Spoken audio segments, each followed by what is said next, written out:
ಬಹಳಷ್ಟು ಜನ ಹುಡುಗಿರು ಒಂದು ಅರ್ಥ ಮಾಡ್ಕೊಳ್ಳಿ. ಚಿಕ್ಕ ವಯಸ್ಸಲ್ಲಿ ನಿಮ್ಮಪ್ಪ ಬೈಕಲ್ಲಿ ಊರೆಲ್ಲ ಸುತ್ತಿರ್ತಾರೆ. ನಮ್ಮನ್ನ ಬೈಕಲ್ಲಿ ನಿಮ್ಮಪ್ಪ ಮುಂದೆ ಕೂರಿಸ್ಕೊಂಡು 2 ಹ್ಯಾಂಡ್ ಹಿಡ್ಕೊಂಡು ಊರೆಲ್ಲ ಸುತ್ತಿರ್ತಾರೆ. ಬೆಳದ ಮೇಲೆ ನಿಮ್ಮ ಗಂಡ ಸೀಟ್ ಹಿಂದೆ ಕೂರಿಸ್ಕೊಂಡು ಊರೆಲ್ಲ ರೌಂಡ್ ಆಗ್ತಾನೆ. ಇದ್ರ ಅರ್ಥ ಏನು ಗೊತ್ತಾ? ನಿಮ್ಮ ಒಬ್ಬನಿಗೆ ನೀವು ಮುಂದೆ ಇರಬೇಕು ಲೈಫಲ್ಲಿ ಅಂತ ಆಸೆ. ಎಲ್ರಿಗೂ ಹಿಂದೆ ಇರ್ಬೇಕಂತಾನೆ ಆಸೆ. ಆಸ್ತಿ ಅಂತಸ್ತಿದೆ ಎಂದು ಬೀಗ ಬೇಡ, ಆಗರ್ಭ ಶ್ರೀಮಂತರು ಬೀದಿಗೆ ಬಂದಿದ್ದನ್ನು ನೋಡಿದ್ದೇವೆ.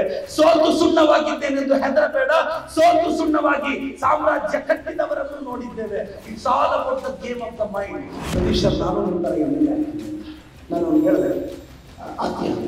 ಹೌದು ಸರ್, ಬ್ಯಾಕ್ಗ್ರೌಂಡ್ ಎಲ್ಲ ಆಗ್ತೀನಿ. ಏನು ಬೇಕಾದ್ರೂ ಸೋಷಿಯಲ್ ಮೀಡಿಯಾ ಓಪನ್ ಮಾಡಿ ಕಾಮೆಂಟ್ ಸೆಕ್ಷನ್ ಹೋದ್ರು ಅಂದರೆ ಏನು ಸರ್ ಇಷ್ಟು ಕೆಟ್ಟದಾಗ ಬೈದಿದ್ದಾರೆ, ಇಷ್ಟು ಕೆಟ್ಟದಾಗ ಬೈದ್ರು ನನ್ನ ತದ ಮೇಲೆ ಬಂದ ಆಸ ಕಡ್ದಾಗಿಲ್ಲ, ಅದಕ್ಕೆ ಮಗನೇ ಡಾನ್ಸ್ ಆಗೋದು ಬಂದಿರೋದು.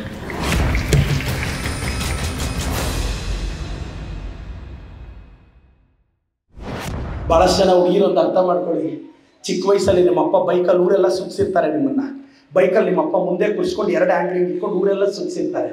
ಬೆಳದ ಮೇಲೆ ನಿಮ್ಮ ಗಂಡ ಸೀಟ್ ಹಿಂದೆ ಕೂರಿಸ್ಕೊಂಡು ಊರೆಲ್ಲ ರೌಂಡ್ ಆಗ್ತಾನೆ. ಇದ್ರ ಅರ್ಥ ಏನು ಗೊತ್ತಾ? ನಿಮ್ಮ ಒಬ್ಬನಿಗೆ ನೀನು ಮುಂದೆ ಇರಬೇಕು ಲೈಫಲ್ಲಿ ಅಂತ ಆಸೆ. ಇನ್ನೆಲ್ರಿಗೂ ಹಿಂದೆ ಇರ್ಬೇಕಂತಾನೆ ಆಸೆ. ಅಷ್ಟೇ ಜೀವನ. ತುಂಬ ಈ ಅಪ್ಪಂದ್ರು ಮಕ್ಕಳ ವಿಚಾರದಲ್ಲಿ ತುಂಬ ಎಮೋಷ್ನಲ್ ಸರ್. ಏನಾಗುತ್ತೆ, ಮಕ್ಕಳೇ ಫ್ಯೂಚರ್ ಅಂದ್ಕೊಂಡ್ಬಿಡ್ತೀವಿ ಒಂದು 20-25 ವರ್ಷ. ಈಗ ಇಷ್ಟೆಲ್ಲ ಫಿಲಾಸಫಿ ಮಾತಾಡೋ ನನಗೆ ಮಕ್ಕಳ ವಿಚಾರದಲ್ಲಿ ವಿ ಆರ್ ಆಲ್ಸೋ ಎಮೋಷ್ನಲ್. ಏನು ಮಾಡ್ತೀರಾ? ಏನು ಮಾಡೋಕ್ಕಾಗಲ್ಲ. ಫ್ಯಾಮಿಲಿ ಅಂದ್ರೆ ಅದು family FAMILY father and mother I love you ಅಂತ sir. FAMILY father and mother I love you ಅಂತ. ನಿಮ್ಮ ಅಪ್ಪ ಅಮ್ಮನ ಚೆನ್ನಾಗಿ ನೋಡ್ಕೊಳ್ಳಿ, ಯಾವುದಕ್ಕೂ ಹಂಚಬೇಡಿ, ಓವರ್ ಕಾನ್ಫಿಡೆಂಟ್ ಆಗಬೇಡಿ ಲೈಫಲ್ಲಿ. ನಿನಗೇನು ಅನ್ಸುತ್ತೋ ರೈಟ್ ಅನ್ಸುತ್ತೋ ಅದು ಮಾಡು, ಪರವಾಗಿಲ್ಲ. ಸೋತ್ರು ಪರವಾಗಿಲ್ಲ. 3 ಹೊತ್ತು ಊಟಕ್ಕೆ 4 ಜೊತೆ ಬಟ್ಟೆಗೆ ನೀನೇನು ಅಚೀವ್ಮೆಂಟ್ ಮಾಡಬೇಕಾಗಿಲ್ಲ. ನೆನ್ಪಿಟ್ಕೋ, ಕೂಲಿ ಮಾಡೋರು ಬೆಳಗ್ಗೆ ಒಳ್ಳೆ ಬ್ರೇಕ್ಫಾಸ್ಟೇ ತಿಂತಾ ಇದ್ದಾರೆ. ಕೂಲಿ ಮಾಡೋರು ಒಳ್ಳೆ ಬಟ್ಟೆನೆ ಹಾಕ್ತಿದ್ದಾರೆ. ಕೂಲಿ ಮಾಡೋರು 2 ವೀಲರ್ ಇಡ್ತಿದ್ದಾರೆ. ಸಕ್ಸಸ್ ಬೇಕಾಗಿರೋದು ಈ ಸೊಸೈಟಿನ ಮತ್ತೊಂದು ಹಂತಕ್ಕೆ ತಗೊಂಡೋಗಕ್ಕೆ. ಈ ಸೊಸೈಟಿಗೆ ನೀನು ಬೇಕು, ನೆನ್ಪಿಟ್ಕೋ. You need this. ನಿಮ್ಮಂಥವ್ರು ಈ ಪ್ರಪಂಚಕ್ಕೆ ಬೇಕು, ಈ ಸಮಾಜಕ್ಕೆ ಬೇಕು. ಆ ವಿಲ್ ಪವರ್ ಇಲ್ಲದೆ ಯಾವುದೇ ಡಿಸಿಷನ್ ತಗೋಬೇಡ. ಮೊಹಮ್ಮದ್ ಅಲಿ ಹೇಳ್ತಾರೆ, skill is not important, will is important ಅಂತ. ನಾನು ಯಾವನಾದ್ರೂ ಬಾಕ್ಸಿಂಗ್ ಚಾನಲ್ ಹೊಡೆದು ನಾನು ಕೆಳಗೆ ಬಿದ್ದರೆ ನನ್ನ ಸ್ಕಿಲ್ ಫೇಲ್ ಆಯಿತು ಅಂತ ಮತ್ತೆ ನಾನು ಎದ್ದೊಡಿಬೇಕು ಅಂದರೆ ವಿಲ್ ಇರಬೇಕು, ಸ್ಕಿಲ್ ಅಲ್ಲ. ನೀವು ಲೈಫಲ್ಲಿ ಬಿದ್ದಾಗ ನಿಮ್ಮ ಜೊತೆ ವಿಲ್ ಇರಬೇಕು. ಆ ವಿಲ್ ಪವರ್ ಇಟ್ಕೊಳ್ಳಿ. ತುಂಬ ಜನ ಪೋಷಕರು ಅಷ್ಟೇ, ನಾನೆಲ್ಲ ಸರ್ಕಾರಿ ನೌಕರರಿಗೆ ನನಗೆ ಭಾಳ ಸಲ ಸರ್ ನಿಮ್ಮ ಮೇಲೆ ನನಗೆ ತುಂಬ ಗೌರವ. ನಾನು ಇವತ್ತು ಯಾವ ಗೌರ್ಮೆಂಟ್ ಅಫಿಷಿಯಲ್ಸ್ನ ಹೆಸರಿಟ್ಟು ಕರೆದಿಲ್ಲ. MLA ಆದಾಗಿಂದ ನಾನು ಈವನ್ ಕ್ಲರ್ಕಿಂದ ನಾನು ಸರ್ ಅನ್ನೋ ಪದನ ಬಳಸೇ ಮಾತಾಡೋದು. ನೀವು ನನ್ನೆಲ್ಲ ವಿಡಿಯೋ ಗಮನಿಸ್ಬೇಕು. ಒಂದು FDA ಪಾಸ್ ಆಗಬೇಕು ಅಂದರೆ ಅದರಿಂದ ಎಷ್ಟು ಕಷ್ಟ ಇರುತ್ತೆ ಅಂತ. FD SDAಗಳು KPSC ಪಾಸ್ ಆಗಬೇಕು ಅಂದರೆ ಎಷ್ಟು ಕಷ್ಟ ಇರುತ್ತೆ.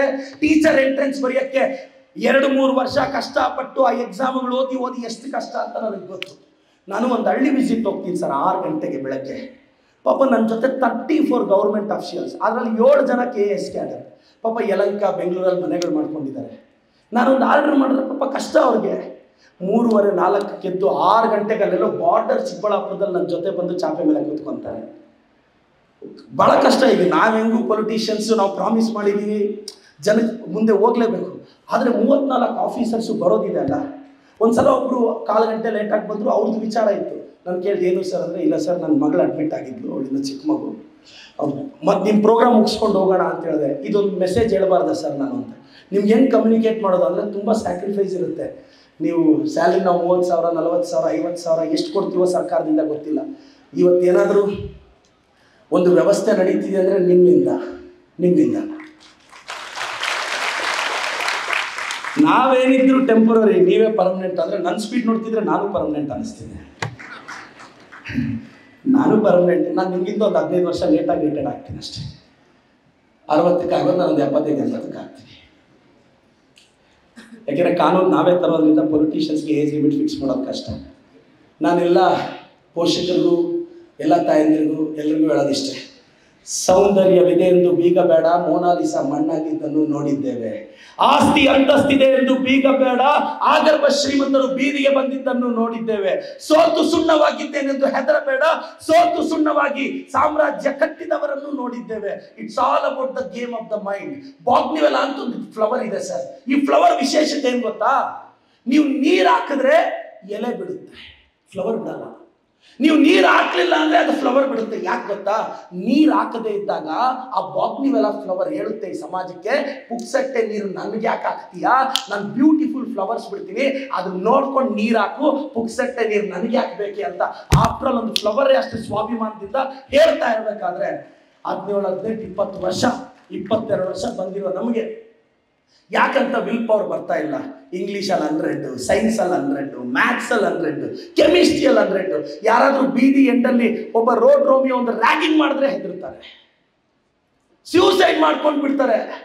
ಹುಡುಗರು ಎಮೋಷನಲಿ ವೀಕ್.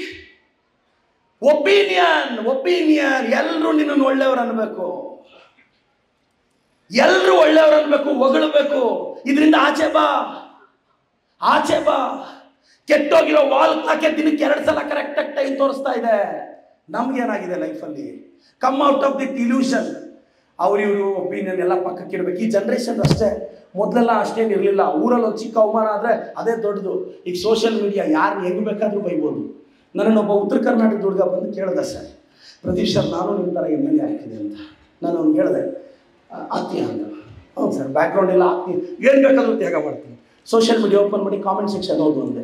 ಏನು ಸರ್ ಇಷ್ಟು ಕೆಟ್ಟದಾಗ ಬೈದಿದ್ರು, ಇಷ್ಟು ಕೆಟ್ಟದಾಗ ಬೈದ್ರು, ನನ್ನ ಮುಖದ ಮೇಲೆ ಮಂದಹಾಸ ಕಡಿಮೆ ಆಗಿಲ್ಲ, ಅದಕ್ಕೆ ಮಗನೇ ವಿಧಾನಸೌಧಕ್ಕೆ ಬಂದಿರೋದು. ನಾನು ಹೇಳಿದೆ, ಯಾರಾದರೂ ಒಬ್ರು ಏನಾದರೂ ಅನ್ನೋಂಗಿಲ್ಲ. ಎಲ್ಲಿ ಸರ್, ಎಲ್ಲಿ? ನಿಮ್ಮ ಮಕ್ಕಳನ್ನ ಧೈರ್ಯವಾಗಿ ಬಿಡಿ. ಭಾಳಷ್ಟು ಜನ ಹೆಣ್ಮಕ್ಳು ಅಷ್ಟೇ, ಆಚೆ ಪಾನಿಪುರಿಗೋ ಸ್ನ್ಯಾಕ್ಸ್ಗೋ ಹೋಗಿ ಒಂದು ಅರ್ಧ ಗಂಟೆ ಲೇಟಾಗಿ ಬಂದರೆ ಅಮ್ಮ ಏನಾದರೂ ಪದೇ ಫೋನ್ ಮಾಡಿದ್ರೆ ಕಟ್ ಮಾಡಿರ್ತಾರೆ. ಅಮ್ಮ ಕೇಳ್ತಾರೆ, ಏನಮ್ಮ ನನ್ನ ಮೇಲೆ ನಿನ್ನ ಡೌಟಾ, ನಂಬಿಕೆ ಇಲ್ವಾ, ಒಂದು ಅರ್ಧ ಗಂಟೆ ಲೇಟಾಗಿ ಬಂದರೆ ಏನು ಅಂತ ರ್ಯಾಶಾಗಿ ಮಾತಾಡ್ತಾರೆ. ಒಂದು 25 ವರ್ಷ ಆದಮೇಲೆ ನಿನಗೆ ಮದುವೆ ಆಗಿ ನಿನಗೂ ವಯಸ್ಸಿಗೆ ಬಂದಿರೋ ಮಗಳು ಅರ್ಧ ಗಂಟೆ ಲೇಟಾಗಿ ಬಂದರೆ, ವಯಸ್ಸಿಗೆ ಬಂದಿರೋ ಮಗಳು ಆಚೆ ಹೋಗಿ ಅರ್ಧ ಗಂಟೆ ಲೇಟಾಗಿ ಬಂದರೆ ತಾಯಿಗೆ ಎಷ್ಟು ಅಭದ್ರತೆ ಆಗುತ್ತೆ ಅಂತ ಆವತ್ತು ಅರ್ಥ ಆಗುತ್ತೆ ತಾಯಿ ನಿನಗೆ. ಇವತ್ತೆಲ್ಲ ಅರ್ಥ ಆಗುತ್ತೆ. ಅಮ್ಮಗೆ ಎದುರು ಮಾತಾಡ್ಬಿಡ್ತೀವಿ, ಅಪ್ಪಗೆ ಎದುರು ಮಾತಾಡ್ಬಿಡ್ತೀವಿ. ನಾನಂತೂ ಒಂದು ಹೇಳಬಲ್ಲೆ, ನೀವೇನಾದರೂ ಲೈಫಲ್ಲಾದರೆ ಫಸ್ಟ್ ಕ್ರೆಡಿಟ್ ದೇವ್ರಿಗಲ್ಲ, ನಿಮ್ಮ ಅಪ್ಪ ಅಮ್ಮ ಒಳ್ಳೆತನಕ್ಕೆ ಕೊಡಬೇಕು. ನಾನು 24 ದಿನದಲ್ಲಿ ವಿಧಾನಸೌಧಕ್ಕೆ ಬಂದೆ. ಯಾಕೆ ಗೊತ್ತಾ ಸರ್? ನಮ್ಮಮ್ಮ ಅದೆಷ್ಟು ಪೂಜೆ ಮಾಡಿದ್ಲು, ಎಷ್ಟು ಅರಿಕೆ ಮಾಡಿದ್ಲು, ಎಷ್ಟು ಉಪವಾಸ ಮಾಡಿದ್ಲು, ನಮ್ಮಪ್ಪ ಎಷ್ಟು ದಾನ ಧರ್ಮ ಮಾಡಿದ್ರು. ಅಪ್ಪ ಅಮ್ಮ ಎಷ್ಟು ಒಳ್ಳೇದು ಮಾಡಿದ್ರೆ ನಮ್ಗೆ ಒಳ್ಳೇದಾಗುತ್ತೆ ಹೇಳಿ ಸರ್. ಇವತ್ತೇನೋ ಪಬ್ಲಿಕ್ ಲೈಫಲ್ಲಿ ಹೇಳ್ಬೋದು ನಾವು ಕಡ್ದು ಕಟ್ಟೆ ಹಾಕಿದ್ವಿ, ಸಿಕ್ಕಾಪಟ್ಟೆ ಹಾರ್ಡ್ ವರ್ಕ್ ಮಾಡಿದೆ ಅಂತ. ರಿಯಾಲಿಟಿ ಸ್ಪೀಕಿಂಗ್, ಭಗವಂತ ಯೋಗ್ಯತೆ ಮೀರಿ ಗೆಲ್ಸಿದ್ದಾನೆ. ಅದು ನನ್ನ ತಾಯಿ ಮಾಡಿರೋ ಪೂಜೆ, ತಂದೆ ಮಾಡಿರೋ ಒಳ್ಳೆತನ. ನೀವೆಲ್ಲ ಇಲ್ಲಿ ಕುತ್ಕೊಂಡು ಡಿಸ್ಟಿಂಕ್ಷನ್ ಬಂದ್ಬಿಟ್ಟಿದೆ ಅಲ್ಲ, ನೀವೆಲ್ಲ ಕರೆಕ್ಟಾಗಿ ಯೋಚನೆ ಮಾಡಿ, ಈಗೋ ಬಿಟ್ಟು ಯೋಚನೆ ಮಾಡಿ. ಕರೆಕ್ಟಾಗಿ ನಿನ್ನ ಮಾರ್ಕ್ಸ್ ಕಾರ್ಡ್ 95, 96, 88 ಈಗೋ ಬಿಟ್ಟು ನೀನು ಒಬ್ಬನೇ ಕೂತ್ಕೊಂಡು ಆ 10th ಮಾರ್ಕ್ಸ್ ಕಾರ್ಡ್ ಕರೆಕ್ಟಾಗಿ ನೋಡು, ಈಗೋ ಬಿಟ್ಟು ನೋಡು, ನಿನಗೆ ಕಾಡೋ ಪ್ರಶ್ನೆ ಇಷ್ಟೆಲ್ಲಿ ಬಂತು? ಅಪ್ಪ ಮುಂದೆ ಹೇಳ್ಬೋದು, ಇಲ್ಲ ಇನ್ನೂ ಬರಬೇಕಾಗಿತ್ತು, ಇನ್ನೂ ರಿವ್ಯಾಲ್ಯೂಷನ್ಗೆ ಆಗ್ತೀನಿ. ಕರೆಕ್ಟಾಗಿ ಈಗೋ ಬಿಟ್ಟು ಯೋಚನೆ ಮಾಡು. ನಿನಗೆ ಬಂದಿರೋ 98% ಗ್ರೇಟ್ ಅಂತ ನಿನಗೆ ಗೊತ್ತು. ಆದರೆ ಈಗೋ ಪರ್ಮಿಟ್ ಮಾಡಲ್ಲ ಪಬ್ಲಿಕ್ ಲೈಫಲ್ಲಿ. ನಿನಗೆ ಬಂದಿರೋ ಮಾರ್ಕ್ಸ್ ಜಾಸ್ತಿ ಅಂತ ನಿನಗೆ ಗೊತ್ತು, ಆದರೆ ಈಗೋ ಪರ್ಮಿಟ್ ಮಾಡಬೇಕಲ್ಲ. ಅದೆಲ್ಲ ನಿಮ್ಮ ಅಪ್ಪ ಅಮ್ಮ ಗ್ರೇಟ್ನೆಸ್. ಅವ್ರು ಓದಿಸದೆ ಒಳ್ಳೆ ಸ್ಕೂಲ್ಗೆ ಹಾಕಿದೇನೆ ನೀನು ಡಿಸ್ಟಿಂಕ್ಷನ್ ಬಂದುಬಿಟ್ಟ, ಟಾಪರ್ ಆಗಿಬಿಟ್ಟ, ಸುಮ್ಮನೆ ಗೆದ್ದುಬಿಟ್ಟ. ಭಾಳಷ್ಟು ಜನ ಏನು ಅಂದರೆ ಇನ್ನೊಂದು 5-6 ವರ್ಷ ಇನ್ನೂ ತಂದೆ ತಾಯಂದ್ರಿಗೆ ಸತ್ಯ ಗೊತ್ತಾಗಬೇಕು. ನಿಮ್ಮ ಮಕ್ಕಳು ಇನ್ನೂ ಚೆನ್ನಾಗಿ ಓದಿಸಿ US ಕಳಿಸಿ ಆರಾಮಾಗಿ ಕಳಿಸಿ. ವಿಡಿಯೋ ಕಾಲ್ ಮಾಡ್ತಾರೆ ಅವಾಗ ವಿಡಿಯೋ ಕಾಲ್ ಮಾಡ್ತಾನೆ. ಅಟ್ಲೀಸ್ಟ್ ಇಂಡಿಯಾಗೆ ವಾಪಸ್ ಬಂದು ತೋರಿಸಿರೋ ಹುಡುಗಿನ ಮದುವೆ ಆಗೋದ್ರೆ ಸಾಕವರು. ಬಟ್ ಪೇರೆಂಟ್ಸ್ ಖುಷಿ, ಏನು ಮಾಡೋದು, ಮಕ್ಕಳು ಚೆನ್ನಾಗಿರ್ಬೇಕು. ಕನ್ಸರ್ವೇಟಿವ್ ಫ್ಯಾಮಿಲಿಗಳಲ್ಲಿ ಇದ್ರೂ ಸಹ ಹೆಣ್ಣು ಮಕ್ಕಳು ನೀಟಾಗಿ ಡ್ರೆಸ್ ಮಾಡಿ, ಮಾಡರ್ನ್ ಆಗಿ ಡ್ರೆಸ್ ಮಾಡಿದ್ರು ಅಪ್ಪ ಅಮ್ಮ ಸಪೋರ್ಟ್ ಮಾಡ್ತಾರೆ, ನನ್ನ ಮಗಳು ಚೆನ್ನಾಗಿರಲಿ ಅಂತ. ಇಂಥ ತಂದೆ ತಾಯಿ ಸ್ಯಾಕ್ರಿಫೈಸ್ಗಳು ಎಷ್ಟೋ ಜನಕ್ಕೆ ಅರ್ಥ ಆಗಲ್ಲ. ತುಂಬ ಜನ ಮಕ್ಕಳು ಮಾಡೋ ದೊಡ್ಡ ಮಿಸ್ಟೇಕ್ ಏನು ಗೊತ್ತಾ? ನನಗೂ ತುಂಬ ಜನ, ಸರ್ ರಿಯಾಲಿಟಿಯಲ್ಲಿ ಬದುಕಿ ಸರ್, ನೀವು ನಿಜವಾಗ್ಲೂ ತುಂಬ ಗ್ರೇಟ್ ಸರ್, ಗೌರ್ಮೆಂಟ್ ಎಂಪ್ಲಾಯೀಸು ಏನೋ ಇರೋದ್ರಲ್ಲಿ ಆರಾಮಾಗಿ ಜೀವನ ಮಾಡ್ತಿದ್ರೆ ಒಂದಷ್ಟು ರಿಟೈರ್ಡ್ ಆದಾಗ ಡಿಪಾಸಿಟ್ ಮಾಡ್ತೀರಾ.